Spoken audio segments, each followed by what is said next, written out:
முதல் வசனமா சங்கீதம் 115:1. எங்களுக்கு அல்ல கர்த்தாவே, எங்களுக்கு அல்ல, உமது கிருபை நிமித்தமும் உமது சத்தியத்தின் நிமித்தமும் உம்முடைய நாமத்திற்கே மகிமை வரப்பண்ணும். ஆமென். ஆமென். சோ அவருடைய கிருபையின் நிமித்தமும் அவருடைய சத்தியத்தின் இயேசு கிறிஸ்துவின் சத்தியத்தின் நிமித்தமும் தான் வந்துட்டு பிதாவுக்கு வந்துட்டு என்றென்றைக்குமே வந்துட்டு அவர் வந்து மகிமை செலுத்தினாரு. சோ இதவே தான் வந்துட்டு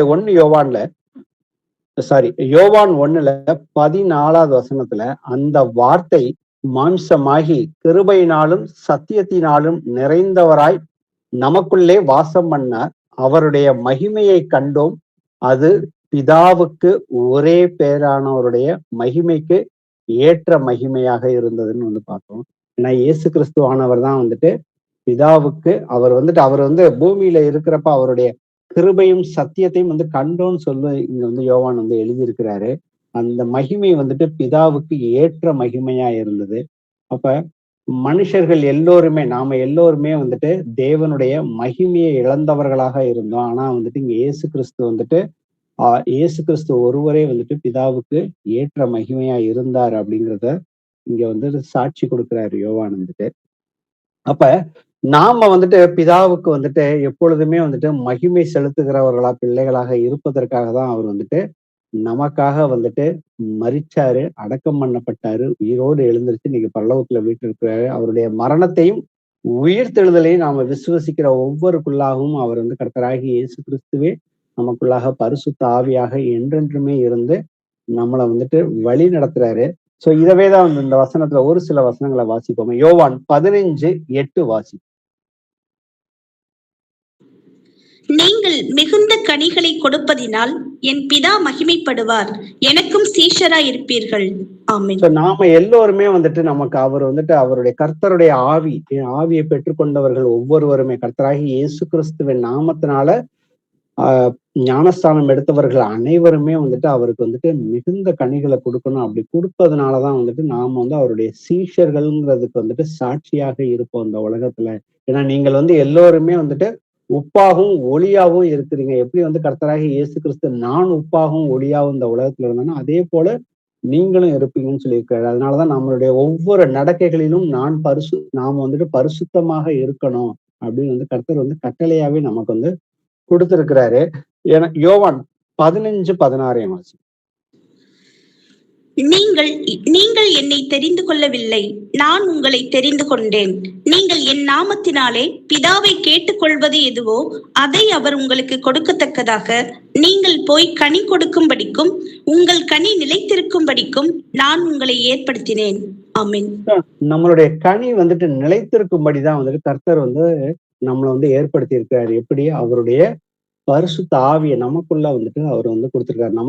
நமக்குள்ளாகவே வந்துட்டு அவர் என்றென்றைக்கும் வாசம் பண்ணுகிறவரா இருக்கிறாரு. அதனாலதான் வந்துட்டு நம்மளுடைய சரீரமே வந்துட்டு தேவனுடைய ஆலயமாக இருக்கிறது. அப்ப இன்னைக்கு நம்ம வந்து என்ன பைபிள் ஸ்டடியில பார்க்க போறோம்னாக்க போன 13ஆம் தேதி வந்துட்டு எடுத்த பைபிள் ஸ்டடியோட அதோட கண்டினியூவேஷன் தான் இன்னைக்கு பார்க்க போறோம். நம்ம வந்து கிறிஸ்துவுக்குள்ள ஞானஸ்தானம் எடுத்தவர்கள் ஒவ்வொருவருமே வந்துட்டு ஒரு ஆவிக்குரிய குழந்தையாக நாம் வந்துட்டு மறுபடியும் பிறக்கிறோம். அப்ப அந்த ஆவிக்குரிய குழந்தையா பிறக்கிறப்ப வந்துட்டு அதுக்கப்புறம் அந்த குழந்தையாவே கடைசி வரைக்கும் இருக்கக்கூடாது. ஆவிக்குரிய ரீதியில 4 நிலைகள் இருக்கு. முதல்ல வந்துட்டு குழந்தை நிலை நம்ம வந்து போன வாரம் பைபிள் ஸ்டடியில பார்த்தோம். இன்னைக்கு வந்து அடுத்த 3 நிலைகளையும் வந்துட்டு இன்னைக்கு வந்து பார்க்க போறோம். அடுத்த நிலை வந்துட்டு ஒரு சிறு பிள்ளையாக எப்படி அதற்குரிய குணாதிசயங்கள் எப்படி இருப்பாங்க, அதுக்கப்புறம் வந்துட்டு வாலிப பருவத்துல எப்படி இருப்பாங்க, அடுத்து வந்துட்டு பக்குவம் அடைஞ்ச பிதாக்களுடைய நிலை எப்படி இருக்கும். இந்த 4 நிலைகள்ல நாம வந்துட்டு நாமே வந்துட்டு நிதானிச்சு அறிஞ்சு எனக்கு கிறிஸ்துவுக்குள்ள வந்து கர்த்தர் வந்து அவரை அறிகிற அறிவுல வந்து வளருங்கள்னு சொல்லி 2 பேதுரு 3:18 சொல்றாரு. நம்ம வந்துட்டு ஒன்றான மெய்தேவனாகிய உம்மையும் நீர் அனுப்பினவராகிய இயேசு கிறிஸ்துவை அறிவதே நித்திய ஜீவன் அப்படின்னு வந்து கர்த்தர் வந்து நமக்கு சொல்லியிருக்காரு. அவரை அறிகிற அறிவுல வந்து வளரதான் வந்துட்டு நம்மளால வந்துட்டு மிகுந்த கனிகளை வந்துட்டு கொடுக்க முடியும். நேற்று வரைக்கும் கனி கொடுத்துட்டு இன்னைக்கு கனி கொடுக்காம இருந்தோம்னாக்க அப்ப நமக்குள்ள வந்துட்டு ஆவிக்குரிய நிலையில வந்துட்டு தேக்கம் அடைகிறது. நாம எப்படி வந்துட்டு மனுஷர்கள் வந்து உயிர் வாழ்வதற்கு வந்துட்டு அனுதினமும் நாம வந்துட்டு 3 வேளை வந்துட்டு உணவு உண்கிறோமா, அதே போல வந்துட்டு நாம ஆவிக்குரிய ரீதியில நாம வந்து எந்த அளவுக்கு வளர்ந்திருக்கிறோம் அப்படிங்கிறத வந்துட்டு நாமே வந்துட்டு நிதானித்து பார்க்க போறோம். ஏன்னா கர்த்தர் வந்து அன்னைக்கு வந்துட்டு ஏசப்பா வந்து உயிரோட மாமிசத்துல இருக்கிறப்ப சரி, அவர் மரிச்சு உயிரோட வந்ததுக்கு அப்புறம் அவர் சீஷர்களை வந்துட்டு அவங்க விசுவாச குறைகளை கண்டு அவர் வந்து அவர்களை வந்துட்டு கடிந்து கொண்டாருங்கிறதுக்கு நம்ம வந்து அநேக வசனங்களை பார்த்தோம். அதே போல வந்துட்டு அப்போஸ்தலர்கள் அவர்கள் வந்துட்டு ஆதி சபையில இருந்தப்ப வந்துட்டு அவர்கள் வந்து சீஷர்களை வந்துட்டு உருவாக்கும் பொழுது அவர்கள்ட்டே வந்துட்டு ஆவிக்குரிய ரீதியில வளர்ச்சியை வந்து எதிர்பார்த்தாங்கிறத வந்து அநேக நிருபங்கள்ல நாம வந்து வசனங்களை தியானிச்சு பார்த்தோம். அதுக்கப்புறம் வந்துட்டு நாம வந்துட்டு நேற்று அடைஞ்ச ஆவிக்குரிய ரீதியில வெற்றி வந்துட்டு நாளைக்கு நமக்கு வந்துட்டு அதே வெற்றியை கொடுக்குன்னு சொல்லிட்டு நாம எதுவுமே வந்துட்டு உறுதி தேக்க நிலையில நாம இருக்கக்கூடாது. எப்பொழுதுமே ஆவியில வந்துட்டு அனலாதான் இருக்கணும். ஏன்னா பின்னானவைகளை மறந்து முன்னானவைகளை நோக்கி நான் இலக்கை நோக்கி போகிறேன்னு சொல்லி பவுல் வந்து சொல்லியிருக்கிறாரு. கடைசியா வந்துட்டு ஒரு ஆத்துமா வந்துட்டு கர்த்தரை அறிஞ்சுக்கிட்டு ஞானஸ்தானம் எடுத்து ஏதாவது ஒரு காரியத்துல பின்வாங்கி மாமிச காரியத்துல வந்துட்டு பின்வாங்கி போனாக்க கர்த்தர் சொல்றாரு, என் ஆத்துமா வந்துட்டு அவன் மேல் வந்து பிரியமாக இருக்காது அப்படின்னு வந்து சொன்னாரு. அடுத்த வந்துட்டு நம்ம வந்து கிறிஸ்துவுக்குள்ள குழந்தைகள் எப்படி இருப்பாங்கிறத ஒரு 3 வசனங்களை வாசிச்சுட்டு நாம வந்துட்டு அடுத்த வந்துட்டு ஒரு சிறுபிள்ளைக்கான நிலைக்குள்ள வந்துட்டு கடந்து செல்வோம். 1 கொரிந்தியர்ல 3வது அதிகாரத்துல 1 முதல் 3 வசனங்களை வாசி. மேலும் சகோதரரே, நான் உங்களை ஆவிக்குரியவர்கள் என்று எண்ணி உங்களுடனே பேசக்கூடாமல் மாம்சத்துக்கு உரியவர்கள் என்றும் கிறிஸ்துவுக்குள் குழந்தைகள் என்றும் எண்ணி பேச வேண்டியதாயிற்று. நீங்கள் பலனில்லாதவர்கள் ஆனதால் உங்களுக்கு போஜனம் கொடாமல் பாலை குடிக்க கொடுத்தேன். இன்னமும் நீங்கள் மாம்சத்துக்கு உரியவர்களாய் இருக்கிறபடியால் இப்பொழுதும் உங்களுக்கு பலனில்லை.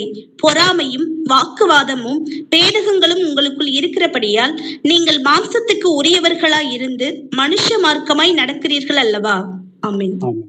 சோ இந்த வசனத்தை போன வாரம் முழுக்க நம்ம வந்து தியானித்து பார்த்தோம். அந்த ஒரு கிறிஸ்துவுக்குள்ள வந்துட்டு ஒரு பிறந்த குழந்தை எப்படி இருக்கும்னாக்கா பாலை குடிச்சிட்டு தான் இருக்கும். அதால வந்துட்டு திட உணவுங்கிறது வந்துட்டு வசனங்கள், நீதியின் வசனத்துல பழக்கம் இல்லாதவர்கள் தான் வந்துட்டு குழந்தைகளாக இருப்பாங்க. அப்ப குழந்தைகள்னாக்க அவங்களுக்கு வந்து அடிப்படை வந்து சத்தியம் தான், சுவிசேஷம் மட்டும்தான் தெரியும். மற்றபடி அவங்களுக்கு வந்து நிறைய மற்ற விஷயங்கள் வசனங்களை படித்தாலுமே வந்துட்டு அவங்களால வந்துட்டு ஆவிக்குரிய ரீதியில வந்துட்டு புரிந்து கொள்ள முடியாது. அதனாலதான் அவர்களுக்குள்ளாக வந்துட்டு பொறாமைகளும் வாக்குவாதங்களும் இருக்குது அப்படிங்கிறது.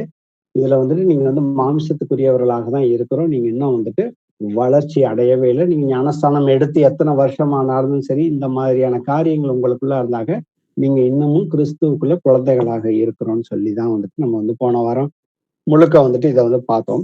சோ இன்னைக்கு வந்துட்டு அடுத்தது வந்துட்டு சிறு பிள்ளைகளேன்னு வந்துட்டு அந்த நிலை அப்படின்னு பாத்தீங்கன்னாக்கா, ஒரு குழந்தை வந்துட்டு எப்படி வந்து மாமிசத்துல பிறந்து ஒரு 2 வருஷம் வந்துட்டு அம்மா கிட்ட பால் குடிச்சிட்டு அடுத்து வந்துட்டு திட உணவு சாப்பிடுற நிலைக்கு வருதோ, அதே போலதான் வந்துட்டு ஆவிக்குரிய ரீதியில வந்துட்டு முதல்ல குழந்தை நிலையை கடந்து வந்துட்டு வந்து சிறுபிள்ளை நிலைக்கு வருவாங்க. அப்ப சிறு பிள்ளைகள் வந்துட்டு எப்படி வந்து அவங்களுடைய பிஹேவியர் இருக்கும் அப்படிங்கறது ஒரு சில வசனங்களை பார்ப்போம். கலாத்தியர்ல 4வது அதிகாரத்துல 19, 20 வாசி. என் சிறு பிள்ளைகளே, கிறிஸ்து உங்களிடத்தில் உருவாகும் அளவும் உங்களுக்காக மறுபடியும் கர்ப்ப வேதனைப்படுகிறேன். உங்களை குறித்து நான் சந்தேகப்படுகிறபடியால் நான் இப்பொழுது உங்களிடத்தில் வந்திருந்து வேறு வகையாக பேச விரும்புகிறேன். ஆமீன். ஆமீன். சோ இந்த இடத்துல வந்து கலாத்திய சபையை பார்த்துட்டு அவர் வந்து சிறு பிள்ளைகளேன்னு சொல்றாங்க. ஆனா வந்துட்டு ஏன் சிறு பிள்ளைகளே அப்படின்னு வந்து சொல்றதுக்கு காரணத்தை பார்த்தோம்னா, நமக்கு வந்து அதே கலாத்தியர்ல 3வது அதிகாரத்தை ஒரு 10 வசனம் வரைக்கும் நம்ம வாசிச்சு பார்த்தோம்னா அது வந்து முழுமையா நம்மளால வந்து புரிஞ்சுக்க முடியும்.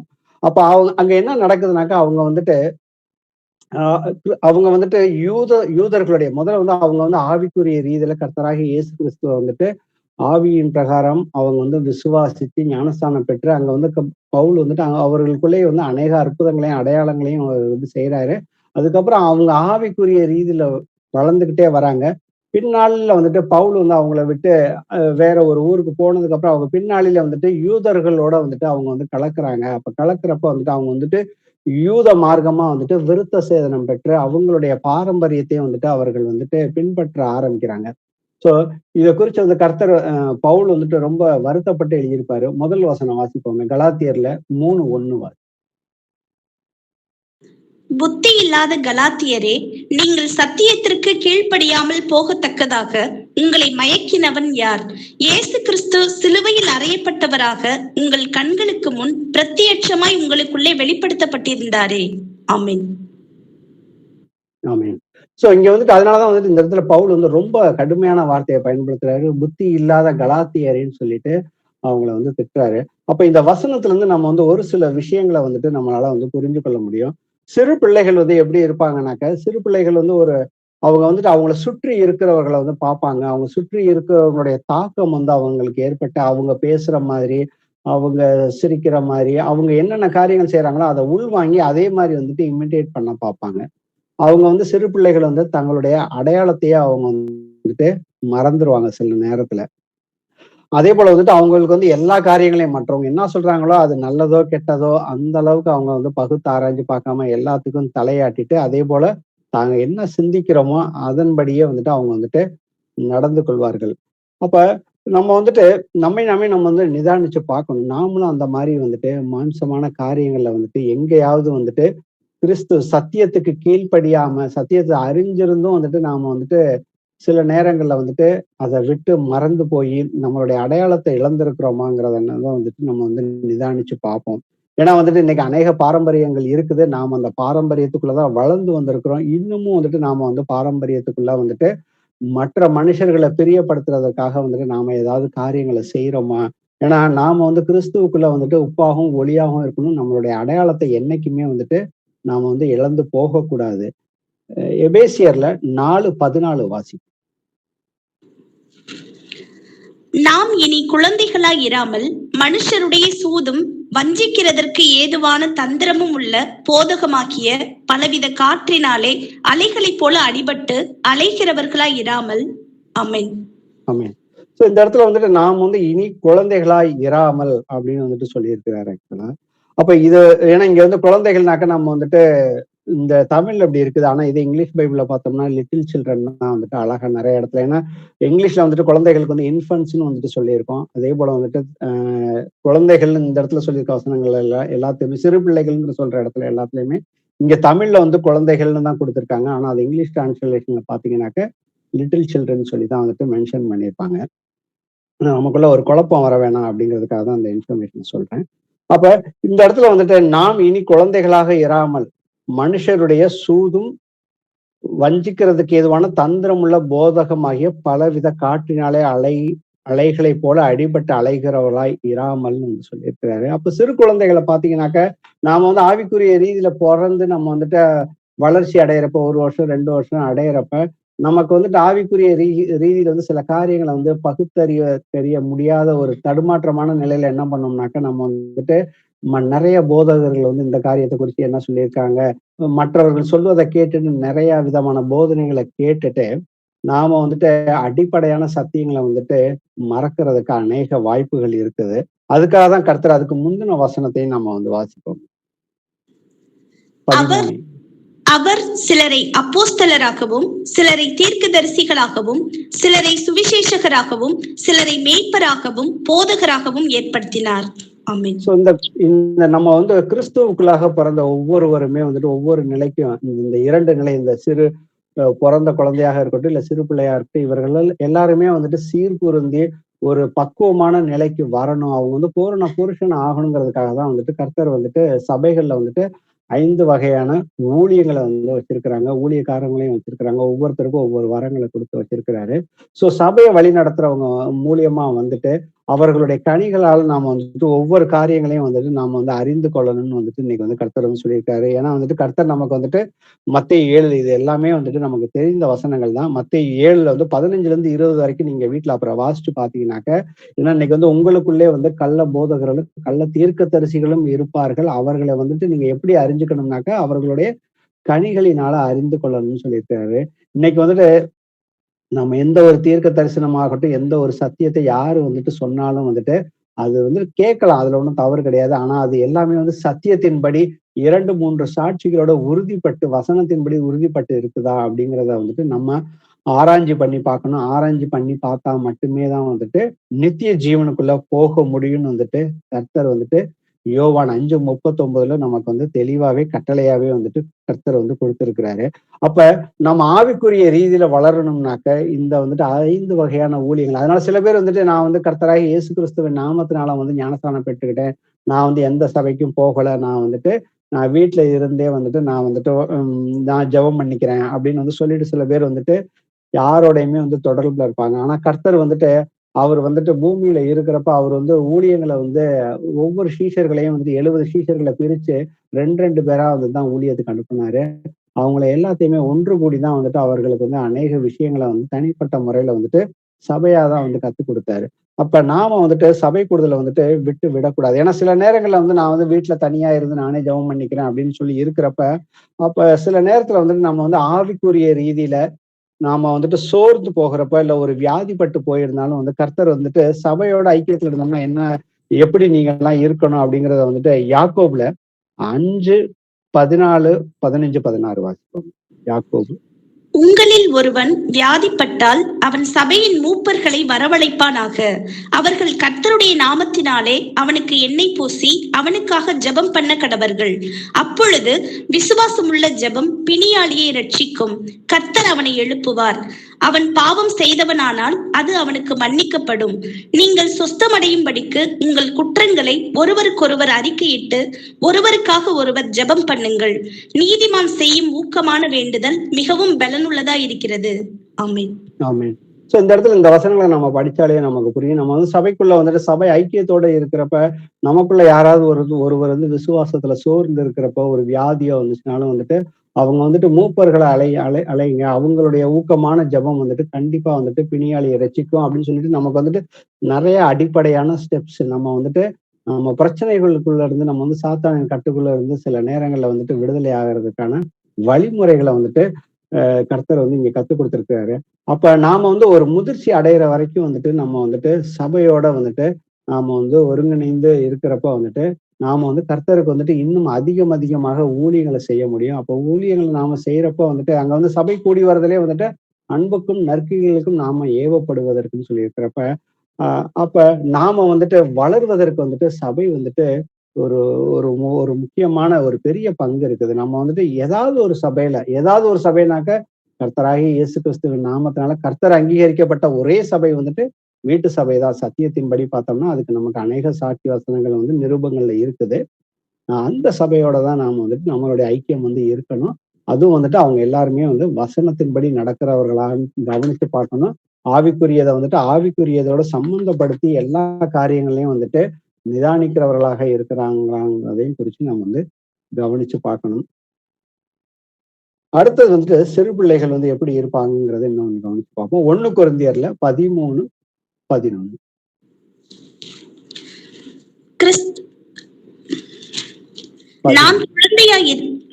நான் குழந்தையா இருந்த போது குழந்தையைப் போல பேசினேன், குழந்தையைப் போல சிந்தித்தேன், குழந்தையைப் போல யோசித்தேன்.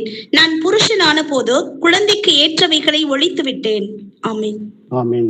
அப்ப இந்த இடத்துல வந்துட்டு வேறுபடுத்தி காட்டுறாரு. குழந்தைக்கும் வந்து புருஷன் ஆகிறவங்களுக்கு ஆவிக்குரிய ரீதியில வந்துட்டு வேறுபடுத்தி காட்டுறாரு. நம்ம மாமிசத்துல எப்படி இருந்தோம், வளர்ந்ததுக்கு அப்புறம் எப்படி இருப்போம், அதே போலதான் வந்துட்டு நாம வந்து பழைய மனுஷனை ஒழிச்சுட்டு நம்ம புதிய மனுஷனை ஆகணும்னாக்க நம்ம வந்து கர்த்தருடைய வசனம், அந்த திருவசனமாகிய ஞானப்பாலின் மேல் நாம வந்து வாஞ்சையா இருந்து நாம வந்துட்டு வளரணும்னு வந்துட்டு கர்த்தர் விரும்புறாரு. அப்படி நாம வளர்றப்ப வந்துட்டு நம்மளுடைய செய்கைகள் எல்லாவற்றிலுமே வந்துட்டு நாம வந்துட்டு மாற்றத்தை கண்டிப்பா வந்துட்டு பார்க்க முடியும்னு சொல்லியிருக்காரு. அதே போல வந்துட்டு சிறு குழந்தைகள் வந்துட்டு சிறு பிள்ளைகள் வந்து எப்படி வந்து சில நேரங்கள்ல வந்து பேசுவாங்க, அவருடைய செயல்கள் எப்படி இருக்கும் அப்படிங்கிறது வந்துட்டு ஒரு வசனத்தை வாசிப்போம். கொலோசியர்ல 3:8. இப்பொழுதோ கோபமும் மூர்க்கமும் பொறாமையும் உங்கள் வாயில் பிறக்கலாகாத தூஷணமும் வம்பு வார்த்தைகளுமாகிய இவைகளை எல்லாம் விட்டுவிடுங்கள். ஆமென். ஆமென். சோ இந்த மாதிரியான வார்த்தைகள் எல்லாம் வந்து உங்க வாயிலிருந்தே வந்துட்டு வரக்கூடாது அப்படின்னு வந்துட்டு கர்த்தர் வந்து கட்டளையா கொடுக்குறாரு. ஏன்னா எபேசியர்ல இதே இதுலதான் 4:29 கெட்ட வார்த்தை ஒன்றும் உங்கள் வாயிலிருந்து புறப்பட வேண்டாம், பக்தி விருத்திக்கு ஏதுவான நல்ல வார்த்தைகளே உண்டானால் அதையே கேட்கிறவர்களுக்கு பிரயோஜனம் உண்டாகும்னு சொல்லியிருக்கிறாரு.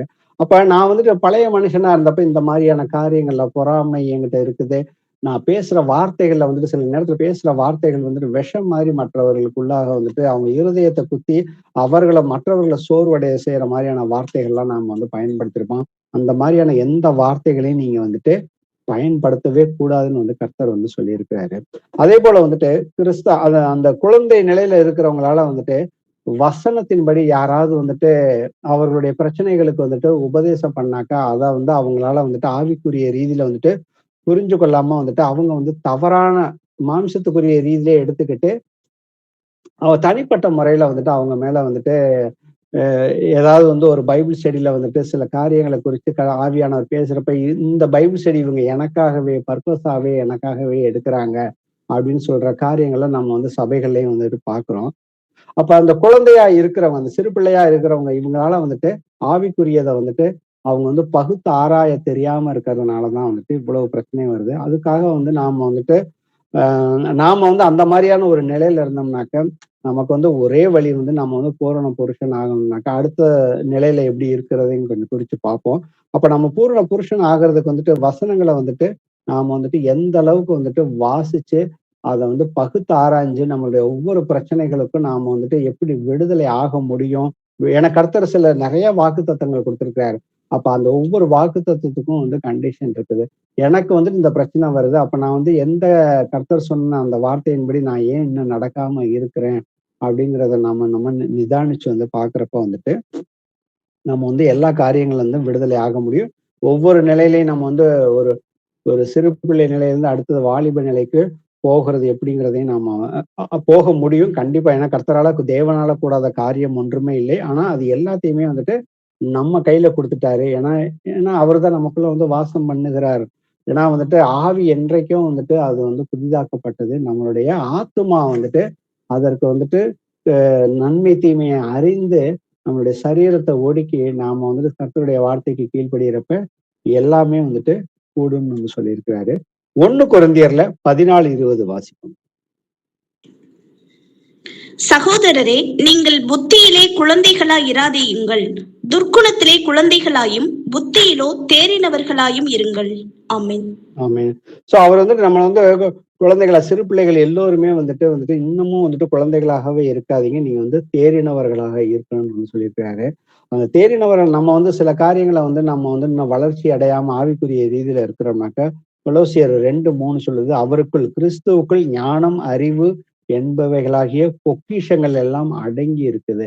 சோ ஒருவன் வந்து ஞானத்தில் குறைவுள்ளவனாக இருந்தா, அவன் விசுவாசத்தோட அவன் கேட்டானா, கர்த்தர்ட்ட இருந்து எல்லாத்தையும் வந்துட்டு பெற்றுக்கொள்ள முடியும். அதுக்கு அடிப்படையான தேவையே வந்துட்டு விசுவாசம் தான். ஏன் இன்னைக்கு நம்ம வந்துட்டு நிதானிச்சு இந்த காரியங்கள வந்துட்டு ஆவிக்குரிய ரீதியா நாம எந்த அளவுக்கு வளர்ந்திருக்கிறோம் அப்படிங்கிறத வந்துட்டு நம்மளுடைய அனுதின செயல்கள் மூலியமாக நம்ம வசனத்த ஒப்பிட்டு பார்க்கணுங்கிறது வந்துட்டு முக்கியமான காரியம். ஏன்னா வந்துட்டு கர்த்தர் வந்துட்டு ஒரு ஸ்ட்ராங்கான ஒரு வசனத்த வச்சிருக்கிறாரு. லூக்கால 18:8 மனுஷகுமாரன் பூமிக்கு வரும்பொழுது விசுவாசத்தை காண்பாரோன்னு சொல்லிட்டு நம்மள பார்த்துதான் வந்துட்டு சொல்லியிருக்காரு. அவர் வந்து புறஜாதிகளை பார்த்து விசுவாசத்தை குறித்தே வந்துட்டு பேசல.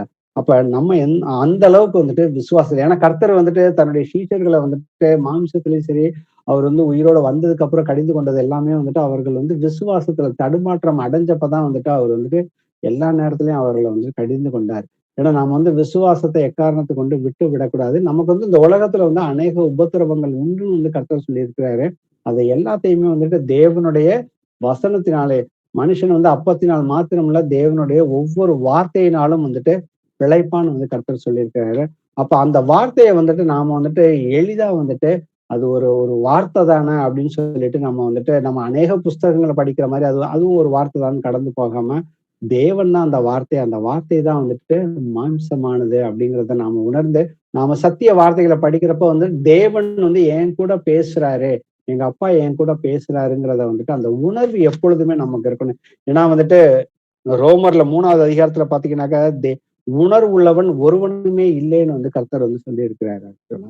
அப்ப நாம வந்துட்டு கிறிஸ்தவர்களாகி நாம வந்துட்டு எப்பொழுதுமே வந்துட்டு உணர்வு உள்ளவர்களாக இருக்கணும். ஏன்னா கர்த்தர் நமக்குள்ள வந்து இருக்கிறாருங்கிற அந்த உணர்வு எப்பொழுதுமே இருந்துச்சுனாக்க அவருடைய வார்த்தை வந்து நம்ம இருதயத்துல வந்துட்டு ஓடிக்கிட்டே இருக்கும். நமக்கு ஏதாவது ஒரு சந்தர்ப்பத்துல ஒரு பயம் ஏற்பட்டுச்சுன்னா கூட, ஆண்டவரே நான் பயத்துல வந்து தவறா நம்ம ஏதாவது ஒரு வார்த்தை பேசினா கூட, அது இயல்பா வந்து பேசுறது சகஜம் தான் சில நேரங்கள்ல. ஆனா வந்துட்டு உடனே கர்த்தர் அவருடைய ஆவி அங்க இருக்கிறப்ப நமக்குள்ள பேசிக்கிட்டே இருப்பாரு. நம்ம பேசுனது தவறுன்னு சொல்றப்ப அந்த ஆன் த ஸ்பாட்லயே வந்துட்டு நம்ம எந்த வேலையில இருந்தாலும் சரி, அந்த நேரத்துல நம்ம இருதயத்துல கர்த்தரோட வந்துட்டு ஒப்புரவாகி, ஆண்டவரே என்ன மன்னிச்சிருங்க. நீங்க வந்துட்டு பயமுள்ள ஆவிய எனக்கு குடுக்கலைங்கிற அந்த வசனம் எனக்கு வந்துட்டு உறுதியா தெரியும் ஆண்டவரே, நான் வந்துட்டு இடறிட்டேன்னு சொல்லி நாம வந்து அவர்ட்ட வந்து பாவங்கள அறிக்கையிடுவோம் இம்மீடியட்டா. அந்த பிரச்சனையில இருந்து இம்மீடியட்டா வெளியில வர்றதுக்கு கர்த்தர்ட்ட வந்து ஜெபம் பண்ணுவோம். ஏன்னா வந்துட்டு நமக்குள்ள ஆவிய குடுத்திருக்கிறதே வந்து நாம வந்து சுய புத்தியின் மேல வந்துட்டு சாயக்கூடாதுன்னு வந்து கர்த்தர் வந்து சொல்லியிருக்கிறாரு. எப்பொழுதுமே அவர் அண்டி இருந்தோம்னாக்க நம்ம எல்லா காரியங்களையும் வந்துட்டு வெற்றி அடைய முடியும்னு சொல்லியிருக்கிறாரு. அதே போல வந்துட்டு இன்னும் ஒரு சில முக்கியமான விஷயம் வந்துட்டு அந்த சிறு குழந்தைகள் வந்துட்டு என்ன பண்ணுவாங்க, சிறு பிள்ளைகள் வந்துட்டு என்ன பண்ணுவாங்கன்னாக்க, நிறைய விஷயங்கள வந்துட்டு மறக்கக்கூடியவர்களாக இருப்பாங்க. அவங்க வந்து வசனத்த படிக்கிறாங்க, வசனத்துல வளருவாங்க. ஆனா வந்து பிராக்டிகல் அப்ளிகேஷன் பார்க்கிறப்போ வந்து சில காரியங்கள வந்துட்டு மறந்தர்றாங்க. இத வந்து யோவான் வந்து அவங்களுக்கு வந்து எப்படி ஞாபகப்படுத்திக்கிட்டே இருக்கிறாருங்கிறத வந்து கவனிச்சு பார்ப்போமே. 1 யோவான்ல 2:1. என் பிள்ளைகளே, நீங்கள் பாவம் செய்யாதபடிக்கு இவைகளை உங்களுக்கு எழுதுகிறேன். ஒருவன் பாவம் செய்வானானால் நீதிபரராய் இருக்கிற இயேசு கிறிஸ்து நமக்காக பிதாவினிடத்தில் பரிந்து பேசுகிறவராய் இருக்கிறார். ஆமென். இந்த வசனத்தை நம்ம கூர்ந்து கவனிச்சோம்னாக்க, இது வந்து அப்படியே வந்துட்டு அது சிறு பிள்ளைகளுக்கு வந்து அவர் ஞாபகப்படுத்திக்கிட்டே இருக்காரு. நீங்க முதல்ல வந்து ஃபர்ஸ்ட் ஆஃப் ஆல் வந்துட்டு பாவமே செய்யக்கூடாதுங்கிறத நீங்க நல்லா ஞாபகத்துல வச்சுக்கோங்கப்பா அப்படின்னு வந்துட்டு இந்த வசனத்துல முதல்ல சொல்றாரு.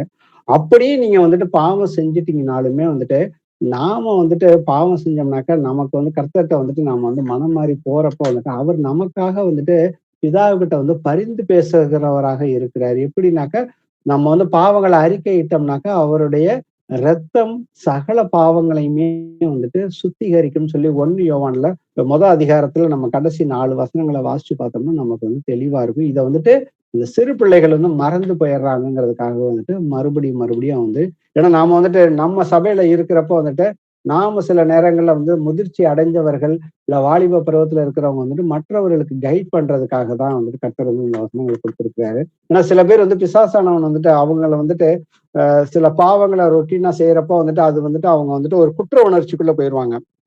என்னுடைய பாவத்தை வந்து கர்த்தர் மன்னிக்க மாட்டாரு அப்படிங்கிற ஒரு எண்ணங்கள் அவர்களுக்குள்ளாகவே வந்துட்டு பிசாசானவன் வந்து விதைப்பான். அப்ப அந்த நேரத்துல வந்துட்டு ஆவிக்குரிய முதிர்ச்சி அடைந்தவர்கள் வந்து அவங்களுக்கு வந்துட்டு இந்த வசனங்களை எல்லாம் காட்டி அவங்கள வந்துட்டு வழி நடத்துறதுக்கு அவர் வந்து நம்ம ஒவ்வொருவருக்கும் வந்துட்டு கடமையா இருக்குது. அப்ப சிறு பிள்ளைகளை எப்படி இருப்பாங்கிறத நாம வந்துட்டு நிதானிச்சு பாக்குறதுக்காக தான் அந்த வசனங்களை வந்து கர்த்தர் நமக்கு வந்து கொடுத்திருக்காரு. அடுத்தது வந்துட்டு 1 யோவான்ல 2:12 வாசிப்போம். பிள்ளைகளே, அவருடைய நாமத்து நிமித்தம் உங்கள் பாவங்கள் மன்னிக்கப்பட்டிருக்கிறதினால் உங்களுக்கு எழுதுகிறேன். ஆமென். நம்ம வந்து மன்னிப்பு கேட்டோம்னா அவர் வந்து கண்டிப்பா வந்துட்டு மன்னிச்சிருவாரு. உங்களுக்கு எந்தவித சந்தேகம் இல்லை, உங்களுக்கு நான் மறுபடியும் ஞாபகப்படுத்துறேன் அப்படிங்கிறதான் அந்த வசனம். ஏன்னா சிறு பிள்ளைகள் வந்து இப்பேற்பட்டவர்களாக தான் இருப்பார்கள் அப்படின்னு வந்து கர்த்தர் வந்துட்டு இந்த வசனத்தில் திருப்பி ஞாபகப்படுத்துறாரு.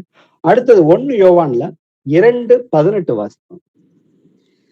பிள்ளைகளே, இது கடைசி காலமாய் இருக்கிறது. அந்தி கிறிஸ்து வருகிறான் என்று நீங்கள் கேள்விப்பட்டபடியே இப்பொழுதும் அநேக அந்தி கிறிஸ்துகள் இருக்கிறார்கள். அதனாலே இது கடைசி காலம் என்று அறிகிறோம். ஆமென். ஆமென். 1900 வருஷத்துக்கு முன்னாடி யோவான் வந்து எழுதியிருக்கிறாரு. அப்பயே வந்துட்டு இது வந்துட்டு கடைசி காலமாக இருக்கிறது அப்படின்னு சொல்லியிருக்காரு.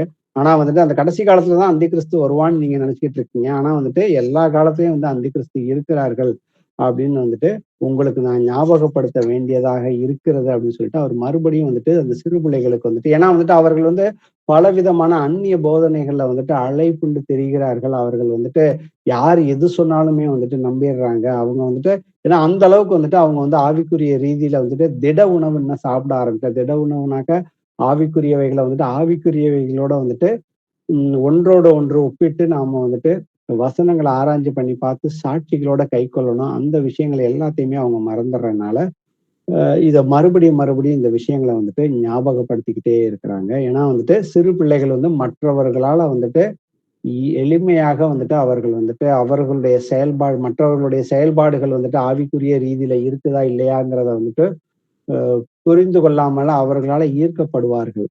அததான் வந்து கர்த்தர் வந்து இந்த இடத்துல வந்துட்டு யோவான் மூலியமா மறுபடியும் இந்த நிருபத்துல எழுதியிருக்கிறாரு. 1 யோவான்ல 2:28 வாசி. இப்படி இருக்க பிள்ளைகளே, அவர் வெளிப்படும் போது நாம் அவர் வருகையில் அவருக்கு முன்பாக வெட்கப்பட்டு போகாமல் தைரியம் உள்ளவர்களாய் இருக்கும்படிக்கு அவரில் நிலைத்திருங்கள். ஆமென். ஆமென். சோ நீங்க வந்துட்டு அவர் வர்ற அன்னைக்கு வந்துட்டு அவருக்குள்ளாக நாம எல்லோருமே மறுரூபமாக்கப்படணும். அது ஒண்ணுதான் வந்துட்டு நம்மளுடைய இலக்கு.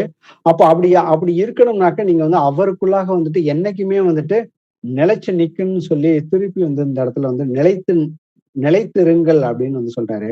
அப்ப நீங்க வந்துட்டு இத வந்து திருப்பி மறுபடியும் வந்துட்டு அவர் வந்துட்டு ஞாபகப்படுத்திக்கிட்டே இருக்கிறாரு. அடுத்தது 1 யோவான்ல 3:7 பிள்ளைகளே, நீங்கள் ஒருவராலும் வஞ்சிக்கப்படாதிருங்கள். நீதியை செய்கிறவன் அவர் நீதி உள்ளவராய் இருக்கிறது போல தானும் நீதி உள்ளவனாய் இருக்கிறான். ஆமென். ஆமென். அப்ப இங்க வந்து கர்த்தர் வந்து என்ன சொல்றாரு? நமக்கு வந்துட்டு கடைசியில வெளிப்படுத்தின விசேஷத்துல பரிசுத்தமாக இருக்கிறவன் வந்து மேலும் பரிசுத்தமாக இருக்கணும். நீதி செய்கிறவனும் இன்னும் மேலும் நீதி செய்யட்டும். அநியாயம் செய்கிறவன் இன்னும் அநியாயம் செய்யட்டும். அவனவனுடைய கிரியைகள் வந்து தக்க அவனுக்கு பலன் உண்டுன்னு வந்து கர்த்தர் சொல்றாரு.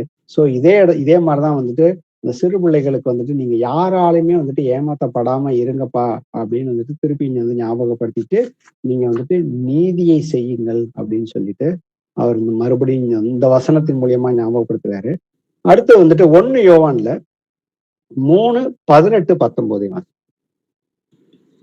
என் பிள்ளைகளே, வசனத்தினாலும் நாவினாலும் அல்ல, கிரியையினாலும் உண்மையினாலும் அன்பு கூற கடவோம்.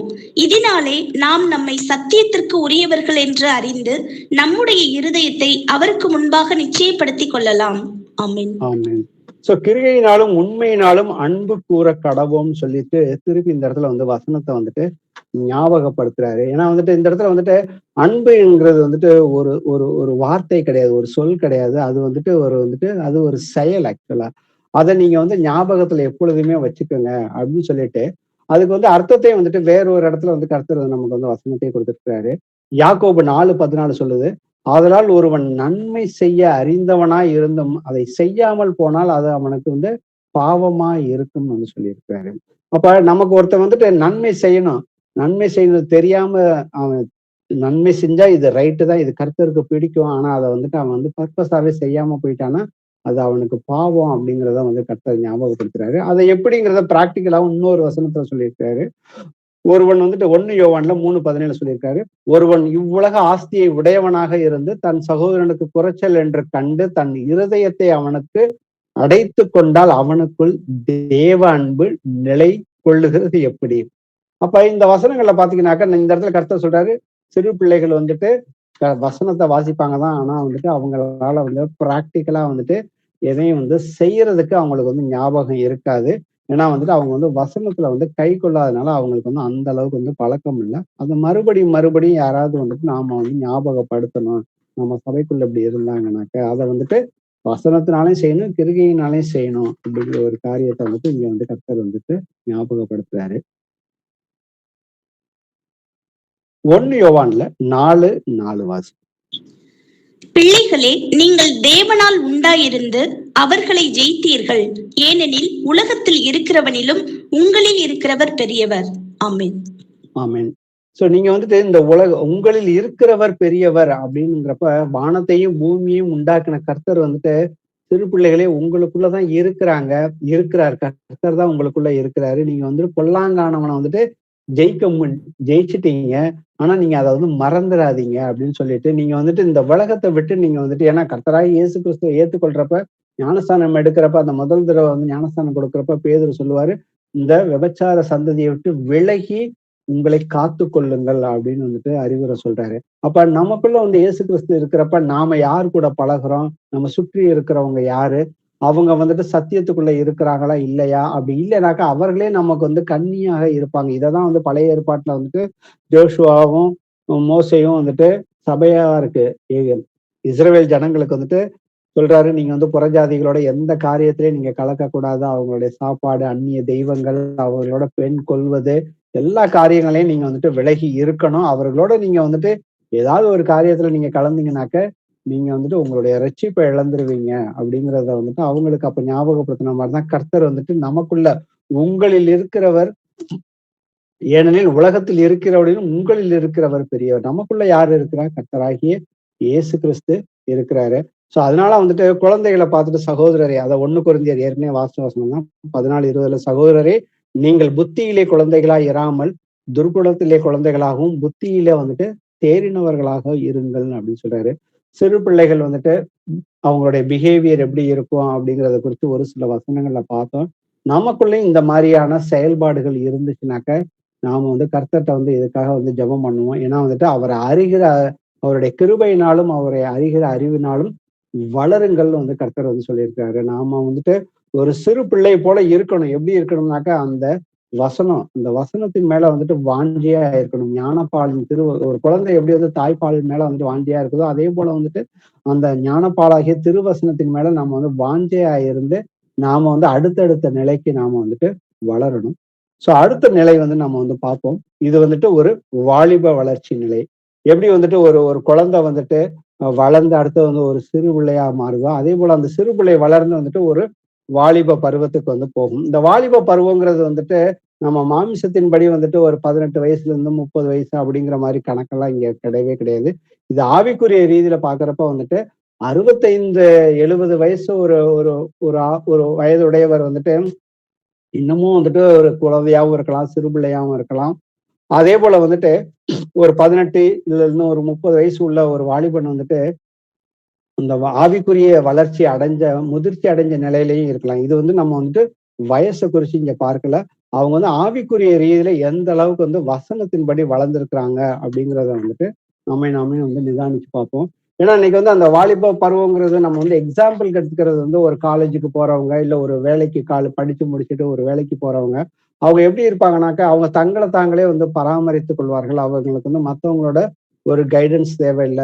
ஒரு ஒரு உம் ஒரு அவங்களுக்கு எப்படி வந்து ட்ரெஸ் பண்ணிக்கணும், என்ன உணவு சாப்பிடணும், நல்ல பழக்கவழக்கங்கள், பொது இடங்கள்ல எப்படி வந்துட்டு பக்குவமா பேசுறது, பழகுறது, அதே போல வந்து தங்களுடைய நேரத்தை வந்து எப்படி வந்துட்டு செலவிடுறது, தாங்க வந்து சம்பாதிக்கிற அந்த காசை வந்து சரியா வந்துட்டு எப்படி பயன்படுத்துறது, அப்படின்னு சொல்லிட்டு அவங்களுக்குள்ள வந்துட்டு நிறைய அனுபவங்கள்ல வந்துட்டு வளர்ந்து வந்துகிட்டே இருக்கிற பிள்ளைகள் தான் வந்துட்டு அந்த வாலிப பருவத்துல. இந்த வாலிபங்கிறது வந்து ஆணையும் பெண்ணையும் சேர்த்து குறிக்கிற ஒரு விஷயம் தான். இந்த இடத்துல வந்துட்டு ஆண்கள்னு யாரும் நினைச்சுக்கோங்க, இது வந்து 2 பேருமே கிறிஸ்துவுக்குள்ள ஆண் என்றும் பெண் என்றும் இல்லைன்னு வந்து கர்த்தர் வந்து சொல்லியிருக்காரு. அப்ப இவர்கள் வந்துட்டு இவர்களுடைய குணாதிசயங்கள் எப்படி இருக்கும், இவர்கள் வந்து எப்படி எப்படி வந்துட்டு தங்களை தாங்களே வந்துட்டு அவங்க வந்துட்டு வாலிப பருவத்துல இருக்கிறோம் அப்படிங்கிறத வசனத்தோட வந்துட்டு நாம வந்து சில சில குணாதிசயங்களை ஒப்பிட்டு பார்ப்போம். முதல்ல வந்துட்டு 1 யோவான்ல 2:13 வாசிப்போம்.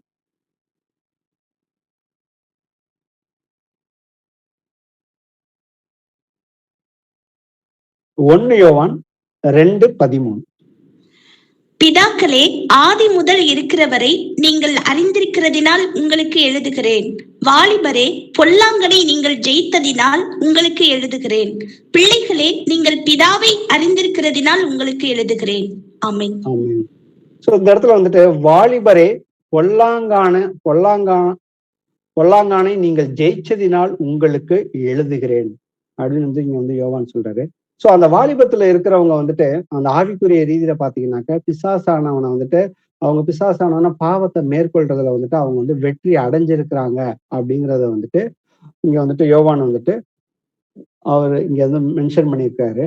அவங்க வந்துட்டு எப்பொழுதுமே வந்துட்டு வெற்றியில, அதாவது பாவத்தை வந்துட்டு மேற்கொள்றதுக்கு அவங்கள வந்துட்டு நன்மை தீமையை எப்பொழுதுமே வந்துட்டு அவங்களால வந்து நிதானிக்க தெரிந்தவர்கள் அங்க. அவர்கள் வந்துட்டு பாவத்துல விழாதபடி நடந்து கொள்ளவும் அவங்களுக்கு தெரியும். அதே போல வந்துட்டு அந்த அப்படியே விழுந்துட்டாலும் உடனே வந்துட்டு மறுபடியும் வந்துட்டு அவங்களால வந்துட்டு எழுந்திருச்சு நடக்கவும் தெரியும்னு சொல்லிதான் அந்த வசனத்துல வந்து போட்டிருக்குது. அடுத்த வசனத்தை வாசிப்போம். 14 வாசி. பிதாக்களே, ஆதி முதல் இருக்கிறவரை நீங்கள் அறிந்திருக்கிறதினால் உங்களுக்கு எழுதியிருக்கிறேன். வாலிபரே, நீங்கள் பலவான்களாய் இருக்கிறதினாலும் தேவ வசனம் உங்களில் நிலைத்திருக்கிறதினாலும் நீங்கள் பொல்லாங்கனை ஜெயித்ததினாலும் உங்களுக்கு எழுதியிருக்கிறேன். ஆமென். ஆமென். இந்த அடுத்த வசனத்துல ரொம்ப டீட்டெயிலா எழுதியிருக்கிறாரு. அந்த வாலிப நிலையில இருக்கிறவங்க வந்துட்டு எப்படி வந்து பொல்லாங்கான ஜெயித்தாங்கனாக்க, நீங்கள் வந்து முதல்ல சொல்றாரு, நீங்கள் வந்து பலவான்களாய் இருக்கிறதினாலும்னு போட்டிருக்காரு.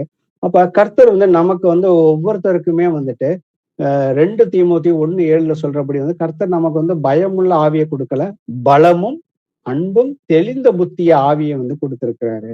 அப்ப அந்த நமக்கு வந்து கர்த்தர் கொடுத்திருக்க ஆவியை வந்துட்டு பலமுள்ள ஆவியை வந்து கொடுத்திருக்கிறாரு. அந்த வாலிபர்களை குறிச்சு இன்னும் வந்துட்டு அந்த இன்னொரு வசனத்தை வாசிப்போம். நீதிமொழிகள்ல 20:29 பலத்தை குறிச்சு. வாலிபரின் அலங்காரம் அவர்கள் பராக்கிரமம், முதிர் வயதானவர்களின் மகிமை அவர்கள் நரை. ஆமென். ஆமென். சோ அவர்கள் வந்துட்டு அவர்களுடைய அலங்காரமே வந்துட்டு அவர்களுடைய பராக்கிரமம். இது எப்படி வந்துச்சுன்னு பாத்தீங்கன்னாக்க, அந்த 14வது வசனத்துல போட்டிருக்கிறபடிதான், தேவ வசனம் நீங்கள் பலவான்களாய் இருக்கிறதினாலும், தேவ வசனம் உங்களில் நிலைத்திருக்கிறதினாலும், நீங்கள் பொல்லாங்கனை ஜெயிச்சதினாலும் உங்களுக்கு எழுதுகிறேன்னு சொல்லியிருக்காரு. இதுல பாத்தீங்கன்னாக்கா அவங்க வந்து வசனத்துல வந்துட்டு வாசிக்கிறது மட்டும் இல்லாம அவங்க வந்து நிலைச்சு நிக்கிறாங்க. அதை ஆராய்ஞ்சு பண்ணி பார்த்துட்டு எல்லா காரியத்திலயுமே அவங்க வந்துட்டு விசுவாசத்துல தேறினவர்களாக இருக்கிறாங்க. அப்ப அவங்களுக்கு வந்துட்டு அனுபவமும் இருக்குது, சாட்சியும் இருக்குது. அவங்கள வந்துட்டு எளிதாக வந்துட்டு அந்நிய போதனைகள்ல வந்துட்டு அவங்கள வந்துட்டு வீழ்த்தி விட முடியாது. அவங்க வந்து தங்களுடைய, அதாவது வந்து அந்த நித்திய ஜீவனுக்குரிய அந்த இலக்கை நோக்கி அவர்கள் வந்துட்டு தாங்களாகவே, ஏன்னா உங்களுக்குள்ள அந்த அபிஷேகம் நிலைத்திருந்தால் வேற யாருமே உங்களுக்கு கற்றுக் கொடுக்க தேவையில்லை. கர்த்தரே உங்களுக்கு வந்து கற்றுக் கொடுப்பாரு. அப்ப வந்து அவங்களால வந்து ஜெபத்துல வந்து கர்த்தரோட எப்பொழுதுமே வந்துட்டு அவரோட வந்துட்டு எல்லா காரியங்களையும் ஒப்புரவாகி அவங்க சுய புத்தியின் மேல் சாயாம அவங்க நடக்கிற பிள்ளைகளாக இருக்கிறாங்க. அதே சமயத்துல வந்துட்டு அவங்க வந்துட்டு அவங்களும் மாமிசத்துக்குரியவர்களாகவும் சில நேரங்கள்ல வந்துட்டு விழுகிறப்ப அவங்களால உடனே நிதானிச்சு அவங்களால வந்து எழுந்திருக்க முடியும். அவங்க வந்து எப்படி இருக்கிறாங்கனாக்க, எபிரேயர் 5:14 வாசிப்போம்.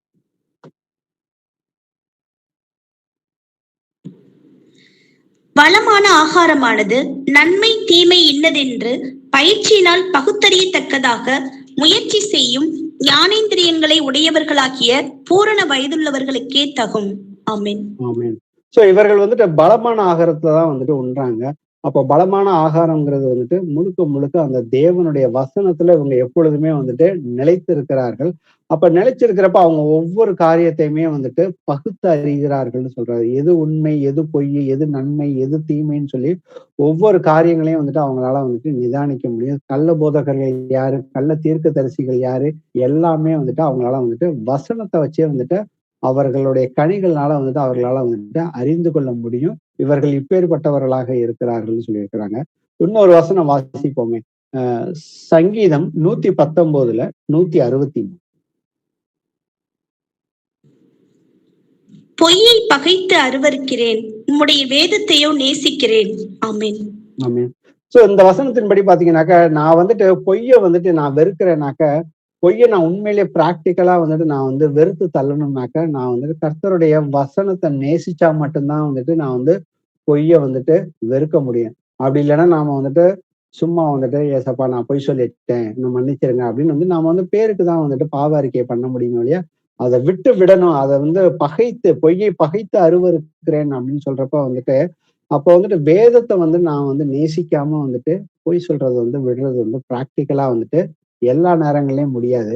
அப்ப இந்த மாதிரியான காரியங்களை நாம வந்து செய்யணும்னாக்க நமக்குள்ள வந்துட்டு அவருடைய வசனத்துல வந்துட்டு நாம வந்துட்டு நிலைச்சு நிக்கணும். அந்த வாலிப பருவத்துல அந்த ஆவிக்குரிய ரீதியில வாலிபர்களை குறிக்கிறது வந்து பாத்தீங்கன்னா அவங்க வந்துட்டு வசனத்துல நிலைத்து இருக்கிறார்கள்னு தான் வந்துட்டு கர்த்தர் வந்து சொல்றாரு. 1 கொரிந்தியர்ல 3:2 வாசிப்போம்.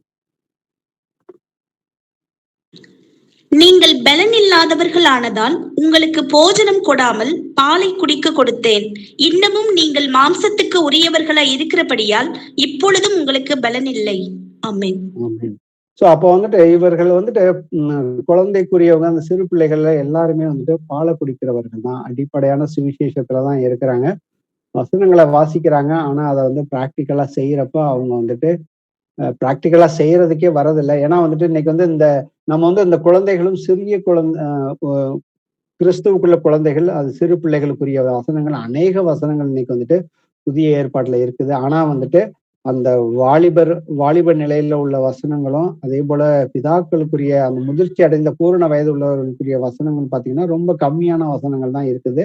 ஆனா இன்னைக்கு வந்து நம்ம பிராக்டிக்கலா வந்துட்டு இந்த வாலிப நிலையில இருக்கிற கிறிஸ்தவர்கள் எத்தனை பேர்னு நம்ம வந்து பாக்குறதே வந்துட்டு ரொம்ப அரிதான காரியமா தான் இருக்குது.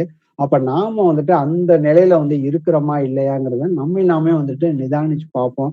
நாம இந்த வாலிப பருவத்துல இருக்கிறோமா? ஏன்னா வந்து கர்த்தருடைய வருகையானது மிகவும் மிகவும் சமீபமாக இருக்குது. ஏன்னா நமக்கு வந்து கர்த்தர் வந்து அநேக தீர்க்க தரிசனங்களை வெளிப்படுத்தி இருக்கிறாரு சகோதரர்கள் மூலியமாக. இன்னைக்கு வந்துட்டு மத்திய கிழக்கு நாடுகள்ல நடக்கிற நிறைய சண்டைகள் வந்துட்டு பாத்தீங்கன்னாக்கா வசனத்தின்படி ஒவ்வொன்றுமே நிறைவேறி கொண்டு இருக்குது. இன்னைக்கு காலையில கூட பாத்தீங்கன்னா நியூஸ்ல வந்துட்டு ஈரானை வந்துட்டு இஸ்ரேல் வந்துட்டு அவங்க வந்துட்டு மிசைல் கொண்டு தாக்கி இருக்கிறாங்க. இது அடுத்தது எங்க கொண்டு போய் விடுன்னு வந்து தெரியல. ஏன்னா வந்துட்டு இது வந்து 3ஆம் உலகப் போருக்கு வந்துட்டு ஸ்டெப் பை ஸ்டெப்பா எடுத்துக்கிட்டு போற வழிகளை வந்து கர்த்தர் வந்து காண்பித்து கொண்டே இருக்கிறாரு. அப்ப நாம இன்னும் வந்துட்டு எந்த லெவல்ல, ஏன்னா கர்த்தர் வர்ற அன்னைக்கு வந்துட்டு விசுவாசத்தை காண்பாரோ அப்படின்னு சொல்றப்ப வந்துட்டு நான் வந்து எந்த நிலையில இருக்கேன், நான் இன்னும் வந்துட்டு ஒரு குழந்தையாவே இருக்கிறேனா, இல்ல சிறு பிள்ளையா இருக்கேனா, இல்ல வந்து நான் வந்து இந்த வாலிப பருவத்துல வந்துட்டு ஆவிக்குரிய ரீதியில இருக்கிறேனா இல்லையாங்கிறத நாம வந்து நிதானிச்சு பார்ப்போம். அப்ப எந்த காரியத்திலயா நமக்கு தடுமாற்றம் வருதுனாக்க கர்த்தர்ட்ட வந்து போவோம். நாம வந்துட்டு முழு இருதயத்தை வந்துட்டு அவர்கிட்ட வந்து வசனத்துக்கு நாம ஒப்பு கொடுத்து மனம் திரும்புறப்போ வந்துட்டு கர்த்தர் நம்மளை வந்து படிப்படியா வந்துட்டு ஆவிக்குரிய ரீதியில வந்து உயர்த்துவாரு. சோ அடுத்தது வந்து கடைசி நிலை பாத்தீங்கன்னாக்க ஒரு பிதாக்களுக்குரிய நிலை இல்லைனாக்கா வந்து பூரண வயதுள்ளவர்களுக்குரிய அந்த நிலை. ஆண்களுக்கும் பெண்களுக்கும் எப்படி வந்து கர்த்தர் வந்து வசனத்தை வச்சிருக்கிறாருங்கிறத பார்ப்போம். அவர்களுடைய குணாதிசயங்களையும் கொஞ்சம் ஆராய்ச்சி பண்ணி பார்ப்போம். 1 யோவான்ல 2:13. பிதாக்களே, ஆதி முதல் இருக்கிறவரை நீங்கள் அறிந்திருக்கிறதினால் உங்களுக்கு எழுதுகிறேன். வாலிபரே, பொல்லாங்கனை நீங்கள் ஜெயித்ததினால் உங்களுக்கு எழுதியிருக்கிறேன். பிள்ளைகளே, நீங்கள் பிதாவை அறிந்திருக்கிறதினால் உங்களுக்கு எழுதுகிறேன். ஆமென். ஆமென். இப்ப அடுத்த வசனத்தை வாசிப்போமே. பிதாக்களே, ஆதி முதல் இருக்கிறவரை நீங்கள் அறிந்திருக்கிறதினால் உங்களுக்கு எழுதியிருக்கிறேன். வாலிபரே, நீங்கள் பலவான்களாய் இருக்கிறதினாலும் தேவ வசனம் உங்களில் நிலைத்திருக்கிறதினாலும் நீங்கள் பொல்லாங்கனை ஜெயித்ததினாலும் உங்களுக்கு எழுதியிருக்கிறேன். ஆமென். இப்ப இந்த 2 வசனத்திலையும் பாத்தீங்கன்னாக்க பிதாக்களே ஆதி முதலாய் இருக்கிறவரை நீங்கள் அறிந்திருக்கிறதுனால் உங்களுக்கு எழுதுகிறேன். அதுக்கு அடுத்த வசனத்திலையும் பாத்தீங்கன்னா இதேதான் வார்த்தைகள் இருக்கும், ஒரு வார்த்தையுமே மாறாம இருக்கும். பிதாக்களே ஆதி முதலாய் இருக்கிறவரை நீங்கள் அறிந்திருக்கிறதுனால் உங்களுக்கு எழுதுகிறேன் அப்படின்னு சொல்லியிருக்காரு. ஏன்னா அவங்க வந்து அந்த அளவுக்கு வந்து கிறிஸ்துவுக்குள்ள வந்துட்டு நடக்கிற பிள்ளைகளாக வந்துட்டு இருக்கிறாங்க. அப்ப நமக்கு வந்து ஃபார் எக்ஸாம்பிள் பாத்தீங்கன்னாக்கா பழைய ஏற்பாட்டுல யார் எக்ஸாம்பிள் எடுக்கலாம்னாக்கா ஆபிரகாம் எடுக்கலாம், மோசஸ் எடுக்கலாம், டேனியல் எடுக்கலாம். ஃபார் எக்ஸாம்பிள் ஒரு 3 எக்ஸாம்பிள். புதிய ஏற்பாட்டுல பாத்தீங்கன்னாக்க பவுலு, பேதுரு, யோவான், இவங்க 3 பேர்த்தையுமே எடுக்கலாம். சோ இவங்க எல்லாம் வந்துட்டு அந்த பிதாக்குரிய நிலையில வந்துட்டு அடைந்தவர்கள். அவர்கள் எந்த நேரத்திலயுமே வந்துட்டு கர்த்தரை விட்டு அவங்க சுயபுத்தியின் மேல சாயாம அப்படியே சாஞ்சாலுமே டக்குன்னு வந்துட்டு ஒரு கரெக்ஷன் வரப்ப வந்துட்டு, ஏன்னா பவுல் வந்துட்டு பேதுரு வந்துட்டு சில காரியங்கள்ல வந்துட்டு யூதர்களை பார்த்துட்டு வந்துட்டு பின்வாங்கி போறப்ப வந்துட்டு அவர் வந்து முகமுகமா வந்துட்டு எதிர்த்து நிக்கிறப்ப வந்துட்டு அவர் வந்துட்டு அதை வந்து அங்கீகரிக்கிறாரு. பேதுரு அங்கீகரிச்சு பின்னாடி வந்துட்டு கடிதத்துல வந்துட்டு பவுல் வந்துட்டு அநேக காரியங்கள் கர்த்தர் வந்து அவரை வச்சு வெளிப்படுத்தியிருக்காருங்கிறத அவரை வந்து அங்கீகரிக்கிறாரு. அப்ப சின்ன சின்ன கரெக்ஷன் எதுவா இருந்தாலுமே வந்துட்டு அவங்க தாழ்மையோட ஏற்றுக்கிட்டு அவங்க வந்துட்டு எந்த அளவுக்கு வந்து விசுவாசத்துல வந்துட்டு தங்களுடைய ஒவ்வொருத்தருக்கும் ஒவ்வொரு பிரச்சனைகள் இருந்ததை நாம வந்து கவனிச்சு பார்ப்போம். பழைய ஏற்பாட்டிலையும் சரி, பழைய ஏற்பாட்டுல ஆபிரகாம் தான் நம்மளுடைய விசுவாசத்தின் தந்தையாக இருந்தாரு. அடுத்து வந்து மோசே வந்துட்டு அங்க வந்து 10 லட்சம் பேத்துக்கு மேல வந்துட்டு மக்களை வந்துட்டு சபையார வழி நடத்துறப்ப அவர் அநேக பிரச்சனைகளை வந்து சந்திச்சப்ப அவர் வந்து எந்த ஒரு நேரத்துலயும் வந்து சுயபுத்தியில நிக்காம நேரா போய் கர்த்தர்கிட்ட போய் விழுந்துருவாரு. கர்த்தர் வந்து எல்லா காரியத்துக்குமே வந்துட்டு பதில் கொடுத்து அவர் எப்படி வழி நடத்தினாருன்னு பார்ப்போம். அதே போல வந்து டேனியல் வந்துட்டு எப்படி சிங்கத்து குகையில சரி, அவர்களுடைய நண்பர்கள் வந்துட்டு நெருப்புல தூக்கி போடுறப்ப வந்துட்டு அவங்க எப்படி வந்து விசுவாசத்துல உறுதியா இருந்தாங்க. ஏன்னா தேவனுடைய வார்த்தையில என்ன சொல்லியிருக்குதோ அதுல வந்துட்டு வலதுபுறமோ இடதுபுறமோ சாயாம அவங்க வந்துட்டு நேரா வந்துட்டு போனாங்க. அப்ப அவங்களுக்கு வந்து கர்த்தர் வந்துட்டு முழுமையா அறிஞ்சுக்கிட்டதுனால வந்துட்டு அவங்கள வந்துட்டு பிதாக்களே அப்படின்னு வந்து சொல்றாங்க. அப்ப இவங்க பிதாக்கள் வந்து பாத்தீங்கன்னாக்கா எப்பொழுதுமே வந்துட்டு அவர்களுடைய ஆகாரம் வந்துட்டு பலமான ஆகாரம் தான். அவங்க எந்த நன்மை தீமை எல்லாவற்றையுமே வந்து கடைபிடிக்கிற எல்லா சூழல்களையும் வந்துட்டு வசனத்தை கொண்டுதான் வந்துட்டு அவங்க வந்து செய்வாங்க. எப்பொழுதுமே அவங்க வந்துட்டு விசுவாச பரீட்சை எழுதுறதுக்கு எப்பொழுதுமே வந்து ஆயத்தமா தான் அவங்க வந்து இருப்பார்கள். அவங்க வந்து எந்த ஒரு காரியத்திலையுமே வந்துட்டு ஆவிக்குரிய ரீதியில வந்துட்டு பயப்படாம வந்துட்டு கர்த்தருடைய வசனத்தை வந்து பிடித்து கொண்டு போவார்கள். அதே போல வந்துட்டு ஸ்திரீகளுக்குமே வந்துட்டு ஒரு சில வசனங்களை பார்ப்போம். முதிர் வயதுள்ள ஸ்திரீகளை குறிப்பா வந்துட்டு அவங்க அந்த நிலையில இருக்கிறவங்களுக்கு தீத்துல 2:3-5 வரைக்கும் உள்ள வசனங்கள். முதிர் வயதுள்ள ஸ்திரீகளும் அப்படியே பரிசுத்தத்திற்கு ஏற்ற விதமாய் நடக்கிறவர்களும் அவதூறு பண்ணாதவர்களும் மதுபானத்திற்கு அடிமைப்படாதவர்களுமாய் இருக்கவும், தேவ வசனம் தூஷிக்கப்படாதபடிக்கு பாலிய ஸ்திரீகள் தங்கள் புருஷரிடத்திலும் தங்கள் பிள்ளைகளிடத்திலும் அன்புள்ளவர்களும், தெளிந்த புத்தி உள்ளவர்களும், கற்புள்ளவர்களும், வீட்டில் தரித்திருக்கிறவர்களும், நல்லவர்களும், தங்கள் புருஷருக்கு கீழ்ப்படுகிறவர்களுமாய் இருக்கும்படி அவர்களுக்கு படிப்பிக்கத்தக்க நற்காரியங்களை போதிக்கிறவர்களுமாய் இருக்கவும் முதிர் வயதுள்ள ஸ்திரீகளுக்கு புத்தி சொல்லு. ஆமென். முதிர் வயது ஸ்திரீ, அதாவது கிறிஸ்துவுக்குள்ள முதிர் வயது உள்ளவர்கள் வந்துட்டு அவங்க வந்து மற்ற ஸ்திரீகளுக்கு வந்துட்டு எப்படியெல்லாம் வந்துட்டு தங்களுடைய அனுபவங்களையும் சாட்சிகளையும் வசனத்தை கொண்டு அவங்களுக்கு வந்துட்டு ஸ்திரீகளுக்கு வந்துட்டு பாலிய ஸ்திரீகளுக்கு எப்படி போதிக்கணும், அவங்க வந்துட்டு எந்த மாதிரியான காரியங்களை கர்த்தருக்குள்ள வந்துட்டு ஊழியம் பண்ணணுங்கிறத குறிச்சுமே வந்துட்டு முதிர் வயதுள்ள கர்த்தருக்குள்ளாக முதிர் வயதுள்ள ஸ்திரீகளுக்குரிய வசனங்களையும் வந்து கர்த்தர் வந்துட்டு இங்க கொடுத்திருக்கிறாரு. அப்ப விசுவாசத்துல வந்துட்டு உள்ள ஒரு தகப்பன் எப்படி இருப்பாரு அப்படிங்கிறதே வந்துட்டு பவுல் வந்து சொல்லியிருக்காரு. 1 கொரிந்தியர்ல 4:15-16 வாசிப்போம். கிறிஸ்துவுக்குள் 10,000 உபாத்தியாயர்கள் உங்களுக்கு இருந்தாலும் தகப்பன்மார் அநேகர் உங்களுக்கு இல்லையே. கிறிஸ்து இயேசுவுக்குள் சுவிசேஷத்தினால் நான் உங்களை பெற்றேன். ஆகையால் என்னை பின்பற்றுகிறவர்கள் ஆகுங்கள் என்று உங்களுக்கு புத்தி சொல்லுகிறேன். ஆமென்.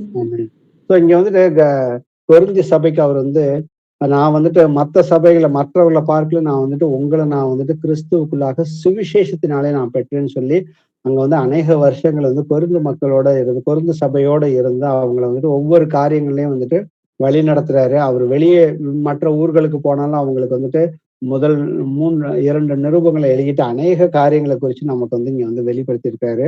நான் வந்துட்டு ஒரு தகப்பன் போல, நீங்க எப்படி வந்து தகப்பன் நம்ம மாமிசத்துல வந்துட்டு ஒரு பிள்ளைகள் வந்து தகப்பனை தான் வந்துட்டு முன்மாதிரியா வச்சுட்டு எல்லாத்துக்குமே ஃபாலோ பண்ணாங்க. அதே போல நான் ஆவிக்குரிய ரீதியில உங்களுக்கு தகப்பன் நான் எப்படி வந்துட்டு கிறிஸ்துவ வந்துட்டு பின்பற்றணும், அதே போல நீங்க வந்துட்டு பின்பற்றுங்கள் அப்படின்னு சொல்றாரு. ஏன்னா தகப்பனுக்குரிய ஸ்தானத்துல இருக்கிறவங்க தான் வந்துட்டு சீஷர்களை வந்துட்டு உருவாக்குவாங்க. அவங்களுக்கு வந்துட்டு எல்லாம் அந்த சபையில நடக்கிற ஒவ்வொருத்தரையும் குறிச்சு அவங்களுக்கு வந்துட்டு பாரம் இருக்கும், ஆத்மா பாரம் இருக்கும். அதே போல வந்து சுவிசேஷத்தை மற்றவர்களுக்கு அறிவிக்கிறதுல வந்துட்டு அவர்கள் வந்து எல்லா நிலையிலையும் வந்து முன்னிலையில இருப்பாங்க. அற்புதங்கள் அடையாளங்கள் செய்யறதுலயும் சரி, கர்த்தருக்குள்ள வந்துட்டு அவர்கள் வந்து எப்பொழுதுமே இசைந்து இருக்கிறார்கள். எதை குறிச்சுமே அவங்களுக்கு வந்து பயமும் இருக்காது.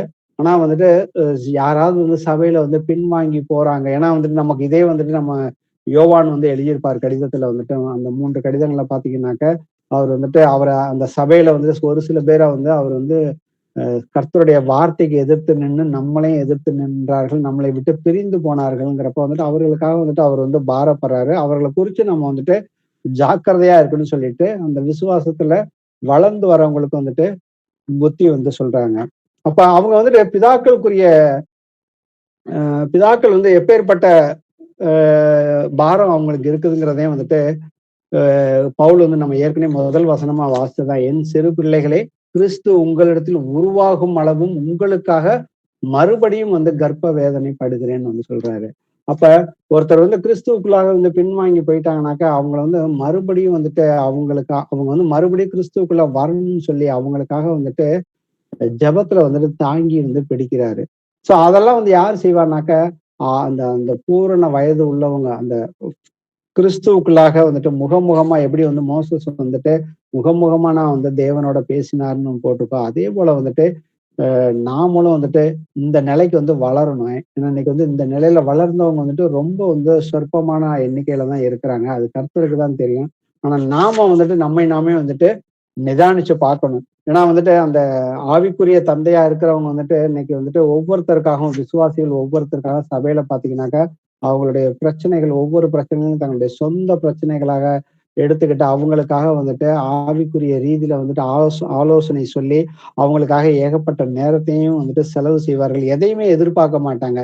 ஏன்னா அவங்க வந்துட்டு எப்பொழுதுமே வந்துட்டு கிறிஸ்துவுக்குள்ளாக வந்துட்டு அநேகரை வந்துட்டு உருவாக்கணும். ஏன்னா வந்து ஆதி சபையில எப்படி வந்துட்டு சபை வளர்ச்சி அடைகிறதுக்கு வந்துட்டு ஆவியானவர் எப்படி வழி நடத்தினாரோ அதே போலதான் வந்துட்டு அவர் வந்து ஆவியானவர் சொல் கேட்டு வந்துட்டு நடக்கிறவர்கள் தான் வந்துட்டு பிதாக்கள். நாம வந்துட்டு சுய புத்தியின் மேல வந்துட்டு எந்த ஒரு சூழ்நிலையிலையும் வந்துட்டு சாயாம நம்ம ஒவ்வொரு காரியத்திலையும், ஏன்னா நமக்கு வந்து உங்கள் ரட்சிப்பு நிறைவேற, ஏன்னா கடைசியா வந்துட்டு பவுல் வந்துட்டு எழுதுறாரு, நீங்க வந்து பிலிப்பிய சபைக்கு வந்துட்டு உங்கள் அதிக பயத்தோடும் ஜாக்கிரதையோடும் உங்கள் ரட்சிப்பு நிறைவேற நீங்க வந்துட்டு பிரயாசப்படுங்கன்னு சொல்றாரு.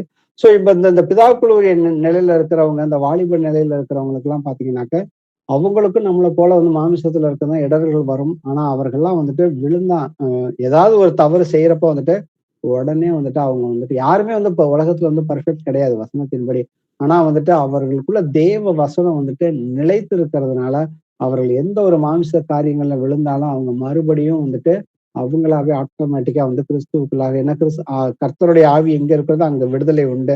அவர்கள் அந்த ஆவியை பெற்று வந்துட்டு அவங்க வந்துட்டு மறுபடியும் எழுந்திருக்க முடியும். ஆனா அதுக்கு முந்தின இருக்கிற அந்த 2 நிலையில இருக்கிறவங்க வந்துட்டு தான் வந்துட்டு நம்ம வந்து ஜாக்கிரதையாக இருக்கணுங்கிறது வந்துட்டு கர்த்தர் நமக்கு வந்து ஞாபகப்படுத்திக்கிட்டே இருக்கிறாரு. அப்ப நம்மை நாமே வந்துட்டு நிதானிச்சு பார்ப்போம். நாம எந்த அளவுக்கு வந்து கிறிஸ்துவுக்குள்ள வந்துட்டு அந்த 4 நிலையில நாம இருக்கிறோம். நாம வந்துட்டு கர்த்தர் வர அன்னைக்கு வந்துட்டு எல்லோருமே வந்துட்டு எடுத்துக்கொள்ளப்படணும், மறுரூபமாக்கப்படணும். ஏன்னா அவருடைய ஒவ்வொரு தீர்க்க தரிசனங்களும் வந்துட்டு பழைய ஏற்பாட்டுல சொன்ன தீர்க்க தரிசனங்கள் இன்னைக்கு நம்ம கண் முன்னாடி நிறைவேறி கொண்டே இருக்கிறது. தீர்க்க தரிசனங்களை தெரிஞ்சுக்கிறது நல்ல விஷயம் தான். ஆனா வந்துட்டு யோவான் 14:29 வாசிப்போம். இது நடக்கும்போது நீங்கள் விசுவாசிக்கும்படியாக நடப்பதற்கு முன்னமே இதை உங்களுக்கு சொன்னேன். ஆமென். ஆமென். சோ நமக்கு வந்து கர்த்தர் வந்து நிறைய தீர்க்க தரிசனங்கள் கொடுத்திருக்காரு. ஒவ்வொன்றா நடந்துகிட்டே வருது. அது நடந்துகிட்டே வரத வந்துட்டு நாமளும் வந்து பார்க்கிறோம், கேட்கிறோம். சந்தோஷமா இருக்கு. ஆனா வந்துட்டு கர்த்தர் சொன்ன இன்னொரு வார்த்தை, மனுஷகுமாரன் பூமிக்கு வரும்பொழுது விசுவாசத்தை காண்பாருன்னு சொல்ற அந்த வார்த்தையை நாம வந்து இருதயத்துல வந்துட்டு ஞாபகம் வச்சுக்கிட்டோம்னாக்க, நாம வந்து கர்த்தருக்கு பயப்படுகிற பயமே வந்துட்டு நமக்கு வந்து ஞானம். ஏன்னா நமக்கு வந்துட்டு மாமிச ரீதியில பயப்படாம ஆவிக்குரிய ரீதியில வந்துட்டு பயப்படணும். ஏன்னா நமக்குள்ள வந்துட்டு கர்த்தர் வந்து வாசமாக இருக்கிறார். ஒருவன் வந்துட்டு இந்த இந்த தேவனுடைய சரீரத்தை கெடுத்தால், தேவனுடைய ஆலயத்தை கெடுத்தால் நானும் அவனை கெடுப்பேன்னு வந்து சொல்லியிருக்காரு. நாம வந்து கர்த்தருக்கு வந்துட்டு மிகுந்த கனி கொடுக்கல பிள்ளைகளாக தான் இருக்கணுங்கிறதுக்காக தான் அவர் வந்து நம்மளை வந்து ஏற்படுத்தி இருக்கிறாரு. அதற்கு நாம் வந்து உண்மை உள்ளவர்களாக இருக்க வேண்டும்ங்கிறத வந்துட்டு நாம வந்துட்டு எப்பொழுதுமே எந்த ஒரு சூழல்லையுமே வந்துட்டு அதிக பயத்தோடு நம்ம ரட்சிப்பு நிறைவேற ஒவ்வொருவரும் வந்து பிரயாசப்படணும் பிரதர்ஸ் அண்ட் சிஸ்டர்ஸ். இயேசுவே, ஆண்டவரே, அப்பா, தகப்பனே, இந்த நேரத்திற்காக நாங்கள் உமக்கு நன்றி செலுத்துகிறோம் அப்பா. நன்றியோடு உம்மை துதிக்கிறோம், உம்மை போற்றுகிறோம், உம்மை வாழ்த்துகிறோம், உம்மை ஆராதிக்கின்றோம். இயேசுவே, இங்க வந்திருக்கிற ஒவ்வொரு சகோதரனையும் சகோதரியையுமே இயேசு கிறிஸ்துவின் நாமத்தினாலே அவர்களையும் அவர்கள் குடும்பத்தாரையும் ஆசீர்வதிக்கிறேன். இயேசுவே, ஜீவன் உள்ளவரே, நாங்கள் எல்லோருமே கிறிஸ்துவுக்குள்ளாக மறுபடியும் பிறந்திருக்கிறோம் அப்பா. பழைய மனுஷன் ஒளிந்து விட்டான், எல்லாம் வந்து புது சிருஷ்டி. கிறிஸ்துவுக்குள்ளாக எல்லாமே வந்துட்டு பழையவைகள் ஒளிந்து போய்விட்டது. நாங்கள் எல்லாமே வந்து பழைய பேச்சுக்கள் எல்லாம் மாறி நாங்க வந்துட்டு உங்களுக்கு வந்து மிகுந்த கனிகளை கொடுக்கணுங்கிறது தான்ப்பா உங்களுடைய சுத்தமா இருக்குது. அன்பு, சந்தோஷம், சமாதானம், நீடிய பொறுமை, சாந்தம், நற்குணம், தயவு, விசுவாசம், இச்சையடக்கம், இந்த 9 கனிகளை வந்துட்டு நாங்க எப்பொழுதுமே வந்துட்டு உங்களுக்கு வந்து கொடுக்குற பிள்ளைகளாக எங்களை நீங்க ஒவ்வொருவரையும் மாற்றும்படியாக நாங்கள் வந்துட்டு இந்த நேரத்துல ஜெபிக்கிறோம் அப்பா. அப்பா, ஒருவன் ஞானத்தில் குறைவுள்ளவனாக இருந்தால் அப்பா, நாங்க இந்த ஆவியின் கனியில வந்துட்டு நாங்க வந்துட்டு பிராக்டிக்கலா வந்துட்டு எங்களால வந்துட்டு ஏதாவது ஒரு காரியங்களை செய்ய முடியாம இருந்துச்சுனாக்க, நீங்க வந்து நாங்க வந்து விசுவாசத்தோட நீங்க வந்து ஆவிக்குரிய காரியங்களை கேளுங்க. நீங்க வந்து விசுவாசத்தோட கேட்டா அதை நான் வாய்க்க பண்ணுவேன் நீங்க வந்துட்டு யாக்கோபுல சொல்லியிருக்கீங்கப்பா. நாங்கள் இங்க வந்திருக்கிற ஒவ்வொருவரும் அப்பா, தகப்பனே, நாங்கள் ஏதாவது ஒரு காரியத்துல வந்துட்டு குறைபட்டு இருந்தாலும் உமக்கு சித்தமில்லாமல் இருந்து நாங்கள் இன்னும் வந்து ஒரு சிறு பிள்ளையாகவோ இல்ல குழந்தைகளாகவோ கிறிஸ்துவுக்குள்ள இருந்தால் அப்பா, தகப்பனே, எங்களை நீ தயவாய் மன்னியும் அப்பா. நாங்கள் இந்த கேட்ட வசனத்தின்படி நாங்களே நிதானித்து பார்த்து அப்பா, நாங்கள் பிதாக்களை போல பூரண புருஷன் ஆக முடியும். ஏன்னா வந்து உங்களுடைய பிதா வந்துட்டு எப்படி பூரணரா இருக்கிறாரோ, பூரண சர்க்குணரா இருக்கிறாரோ, அதே போல நாங்கள் ஒவ்வொருவருமே வந்து கிறிஸ்துவுக்குள்ளாக வந்துட்டு பூரண சர்க்குணரா இருக்க வேண்டும் என்பதே உங்களுடைய சித்தமாப்பா. நான் பரிசுத்தர், நீங்களும் உங்களுடைய எல்லா நடக்கைகளும் பரிசுத்தமாக இருங்கன்னு சொல்லியிருக்கீங்கப்பா. அப்பா, தகப்பனே, நீங்க எங்களுக்கு அநேக தீர்க்க தரிசனங்களுக்கு புரிய வச்சு எங்களுக்கு விளக்கங்களை கொடுத்து கடைசி காலம் இதுதாங்கிறத வந்துட்டு எங்களுக்கு தெரியப்படுத்தி உங்களுடைய வருகைக்குரிய மாதங்களையும் வருஷங்களையும் எங்களுக்கு வந்து காண்பிச்சு கொடுத்துருக்கீங்கப்பா. அதை நாங்க கேட்ட மாத்திரத்துல எங்களுக்குள்ளாக சந்தோஷம் இருக்குப்பா. ஆனா அதன்படி வந்துட்டு உங்களுடைய வருகையின் போது இங்க இன்னைக்கு வந்திருக்கிற ஒருவருமே வந்துட்டு கெட்டு போகாமல் எல்லோருமே உங்களுடைய வருகையின் போது எல்லோருமே எடுத்துக்கொள்ளப்படும்படியாக இந்த நேரத்தில் ஜெபிக்கிறோமாப்பா. நாங்கள் வந்துட்டு 30 60 100 பலன் கொடுக்கிற பிள்ளைகளாக உங்களுடைய வசனத்துல தேறுகிறவர்களாக இருந்து மற்றவர்களுக்கு அதே போல இந்த சுவிசேஷத்தை எடுத்து சென்று அப்பா நீங்க எங்களுக்கு வந்து ஆவிக்குரிய வல்லமையை கொடுத்துருக்கீங்கப்பா, வரங்களை கொடுத்துருக்கீங்கப்பா. அந்த வரங்களை எல்லாம் பயன்படுத்தி அப்பா சபையார் அனைவரையும் வந்து இன்னும் அநேக ஆத்துமாக்களுக்கு வந்துட்டு அப்பா உங்களுடைய வசனத்தினால் மாத்திரமல்ல கிருகையினாலும் வந்து அவங்களுக்கு வந்துட்டு சத்தியத்தை வெளிப்படுத்தி அன்பை வெளிக்காட்டி அவர்கள் எல்லோரையுமே வந்து பாவத்திலிருந்து மனம் திரும்பி கிறிஸ்துவுக்குள்ளாக வழி நடத்துகிற பிள்ளைகளாக இங்கே இருக்கிற ஒவ்வொருவரும் மாற வேண்டுமாய் எங்கள் மீட்பரும் எங்கள் இரட்சகரும் ஆகிய இயேசு கிறிஸ்துவின் நாமத்தினாலே எங்களுடைய எல்லா ஜபத்தையும் எடுத்து கேட்கிறோம். ஜீவனுள்ள நல்ல பிதாவே, ஆமென். Amen. Amen. Thank you, brother. Praise God, Praise the brother. Lord. Praise the Amen. Lord, brother. Thank you, Praise the brother. Lord. Praise the Lord, brother. Praise the Lord, brother. Amen. Praise God. Praise the Lord, Praise sister. God, Brother Suresh. Praise the Lord, Praise brother. the Lord. Thank you, Jesus. Amen. Praise God, Praise brother. God, brother. Praise the Lord. யாருக்காவது prayer request இருக்குங்களா? Suresh prayer brother, request சாட்சிகள் இருந்தாலும் share பண்ணிக்கலாம். Suresh brother, எனக்கு கொஞ்சம் prayer பண்றீங்களா? சொல்லுங்க Eugene brother. brother, கொஞ்சம் கால் கீழே வந்துட்டு இந்த சோடுமா இருக்கு, அப்படி தீ பிடிச்சிக்கிறாங்க அப்படி நடக்கு. கால் வந்துட்டு கீழே ஒரு ஹீட் மாதிரி வருது brother. இப்பதான் ஒரு வாரமா ஸ்டார்ட் ஆச்சுங்க. அது என்னன்னு தெரியலங்க. சுகரும் ஒண்ணுமே இல்லை, ஆனாலும் என்னன்னு தெரியல, கொஞ்சம் தீ மாதிரி பிடிச்சிக்கிறது கீழே, கால் கீழே. Okay brother. நீங்க டெய்லி பைபிள் ஸ்டடி எல்லாமே நீங்க வந்து அட்டெண்ட் பண்ணிட்டு இருக்கீங்க. சோ உங்களுக்கு எல்லா வசனங்களும் தெரியும். இன்னைக்கு நம்ம நிறைய வசனங்களை வந்துட்டு நாம நிதானிச்சு பார்த்தோம். அப்ப வந்து நமக்குள்ள வந்துட்டு ஏதாவது வந்து கர்த்தருக்கு சுத்தம் இல்லாத காரியங்கள் ஏதாவது நாம வந்து மாம்சத்தின்படி வந்துட்டு நடக்கிறோமா?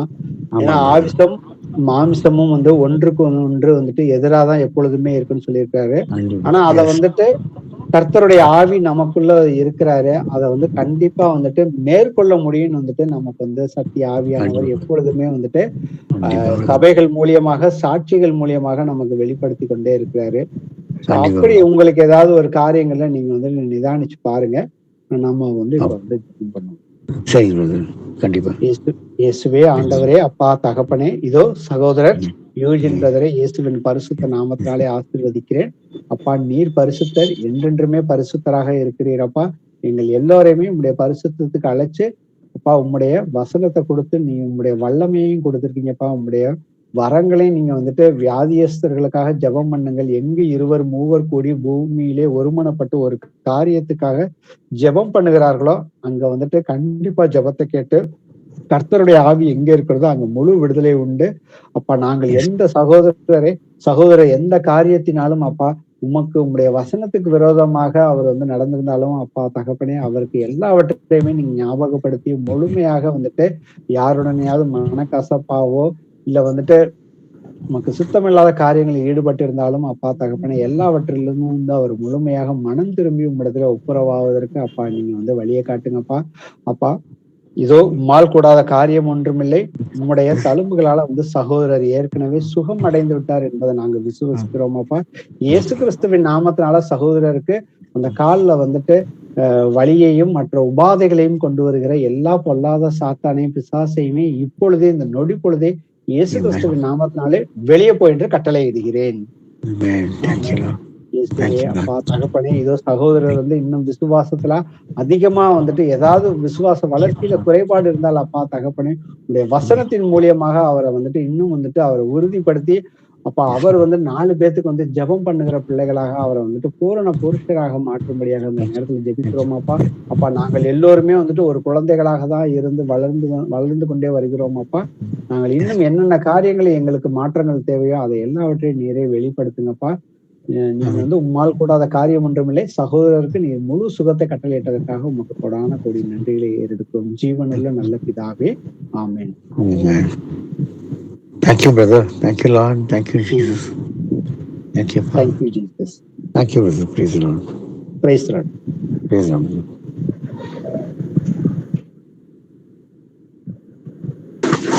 Praise the Lord, brother. Praise the Lord, brother.